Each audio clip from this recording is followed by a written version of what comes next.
BPMs, right, for this song. Yeah. And the opposite of 76 would be about 130 something BPM. Because at 130 something BPM, you can do what's called double time, which is where you make the song sound slower than the BPM is actually at. So you can make something that's actually 130 BPMs sound like 70 something, and that's what trap basically is. That's what trap sounds like what it is. It's a high BPM, but it sounds slower unless you listen to like the hi-hats and you know just like, oh, those are going pretty fast. So that must be a higher BPM. You know what I mean? So that's what I did, but at a low BPM. So I did like the inverse of that. So I made a song at a slower BPM sound like it's actually a bit of a faster song. You know what I'm saying?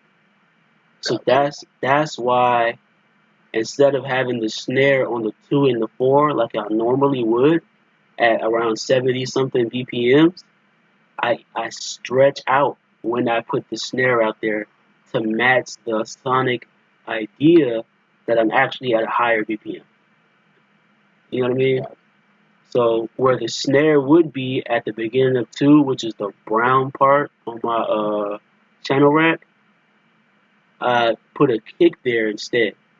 So I go, instead of going boom boom clap, where the snare would be, it's going boom boom boom. And that sonically makes you go, subconsciously go, it subconsciously makes you question, okay, where is the rest of this pattern going to be? Because you expect the snare to break out. Typically, conventionally, the snare breaks you out, it breaks you in terms of sonic pattern. But since I just muted it in exchange for a kick, it throws you off. And then it's my job to keep you up in rhythm. So I go boom, boom, boom, boom, boom, boom, and then clap.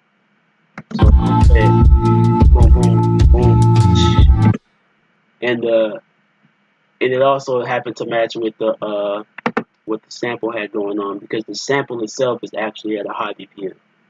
But I stretched it out, I slowed it down. You get what I'm saying? Yeah. So because I did that, I've got it. Because I did that to get the desired sound I wanted out of the sample, I had to fit my drums around what I wanted to do with the sample in this case, instead of fitting my sample around my drums. You know what I'm saying? So in this case, I was fitting my drums around what my sample was doing, which is also a cheat code. You don't always want to make the sample fit your drum. Sometimes you might have a cold loop, and you just like the way the natural pattern of the shit sounds, so you stick with it and add around it. You know what I'm saying? You can see that's what I did. So if you listen to just the sample by itself, it's there's parts in it where I add kicks that were already in the sample. I just added my own on top of it to add emphasis. You get what I'm saying? Yeah. So the time at the double, I kept that there because it's an important part of the sample, and I like that there, so I wanted to keep it.